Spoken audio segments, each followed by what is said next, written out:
अस्सलाम वालेकुम। उम्मीद है आप सब खैर खैरियत से होंगे। आज मैं बनाऊंगी बहुत ही मज़े का बीफ का गोश्त। इस तरीके से बच्चों को बहुत ही पसंद आएगा बीफ का गोश्त। आप ज़रूर मेरे तरीके से ट्राई करें।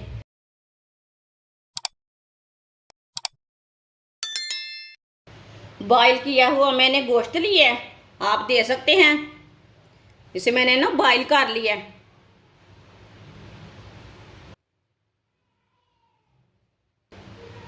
एक चमची नमक डालेंगे, एक चमची सुरख लाल मिर्च, आधी चमची ज़ीरा पाउडर, 2 चमची मैदा डालेंगे,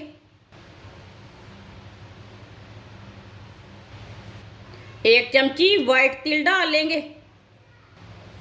अच्छी तरह मिक्स कर लेंगे।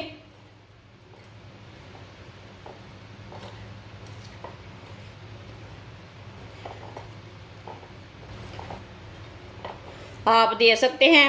अच्छी तरह मैंने इसे मिक्स कर लिया है। ऑयल को मैंने गर्म होने के लिए रखा था। ऑयल हमारा अच्छी तरह गर्म हो चुका है। चूल्हे की आंच को ना थोड़ा सा कम कर लेते हैं। अब एक एक पीस डाल लेंगे।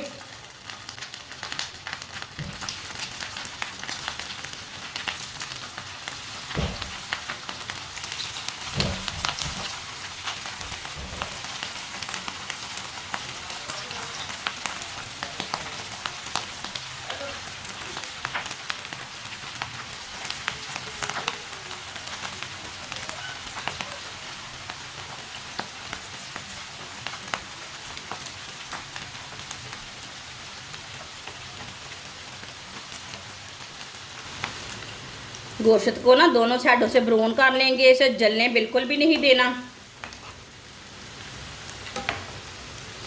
ये बहुत ही आसान तरीका है गोश्त फ्राई करने का। आप दे सकते हैं। इसे दोनों साइडों से अच्छी तरह ब्राउन कर लेना। ये बहुत ही आसान तरीका है गोश्त को फ्राई करने का। जिसने हमारे चैनल को सब्सक्राइब नहीं किया वो हमारे चैनल को लाजमी सब्सक्राइब कर लें। मैं बहुत ही कम चीज़ों से, कम मसालों से बहुत ही मज़े की रेसिपी बनाती हूँ। जो बच्चा गोश्त नहीं खाता इस तरह फ्राई करके दे वो कभी नहीं छोड़ेगा, बहुत ही मांगेगा खाने के लिए।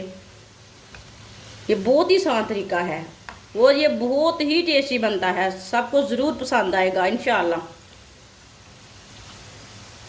आप दे सकते हैं। गोश्त हमारा फ्राई हो चुका है। चूल्हे को बंद कर देंगे। अब इसे बाहर निकाल लेंगे।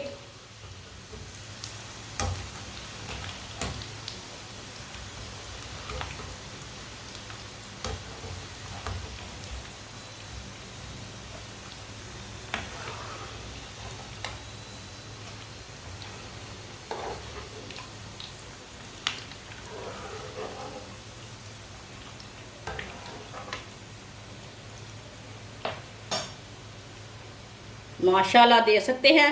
गोश्त हमारा कितना ही अच्छा फ्राई हुआ है।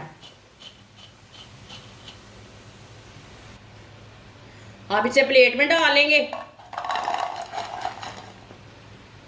आप दे सकते हैं। गोश्त हमारा फ्राई हो चुका है। ये बहुत ही मज़े का बना है। बच्चों और बड़ों को बहुत पसंद आएगा। आप इसे मेहमानों के लिए बनाएं, ऐसे ही बनाएं, बच्चों के लिए बनाएं। बहुत ही टेस्टी है। इसके ऊपर नींबू लगाकर खाएं, बहुत ही टेस्टी बना है। हमारी वीडियो पसंद आए तो लाइक करें और हमारे चैनल को सब्सक्राइब करें। अच्छा, खुदा हाफिज़।